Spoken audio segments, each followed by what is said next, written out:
నటసింహం Balakrishna super hit movie అఖండాకి కొనసాగింపుగా తెరకెక్కుతున్న చిత్రం అఖండ 2 తాండవం. ప్రస్తుతం ఈ సినిమా షూటింగ్ హైదరాబాద్ లో జరుగుతుంది. అన్నపూర్ణ స్టూడియోలో ఆర్ట్ డైరెక్టర్ ఏఎస్ ప్రకాష్ వేసిన సెట్ లో కీలకమైన యాక్షన్ సీన్లు తెరకెక్కిస్తున్నారు. రామ్ లక్ష్మణ్ మాస్టర్లు కొరియోగ్రాఫ్ చేసిన ఈ యాక్షన్ సీక్వెన్స్ సినిమాలో వన్ ఆఫ్ ది హైలైట్స్ లో ఒకటి అని చెబుతోంది టీం. అఖండ 2లో టాలెంటెడ్ యాక్టర్ ఆది పినిశెట్టి కీలక పాత్ర పోషిస్తున్నాడట. గతంలో బోయపాటి శ్రీను దర్శకత్వంలో సరైనోడు చిత్రంలో విలన్ గా నటించాడు ఆది. అఖండ 2లోనూ ఆది రోల్ ఎంతో పవర్ఫుల్ గా ఉంటుందట. లేటెస్ట్ గా షూటింగ్ జరుపుకుంటున్న యాక్షన్ సీక్వెన్స్ లో ఆది పాల్గొంటున్నాడట. ఈ సినిమాలో సంయుక్త, ప్రజ్ఞ జైస్వాల్ హీరోయిన్లుగా నటిస్తున్నారు.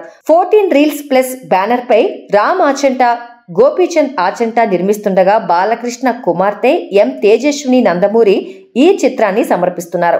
అఖండ 2 సినిమాను 2025 సెప్టెంబర్ 25న థియేటర్లోకి తీసుకొస్తున్నారు.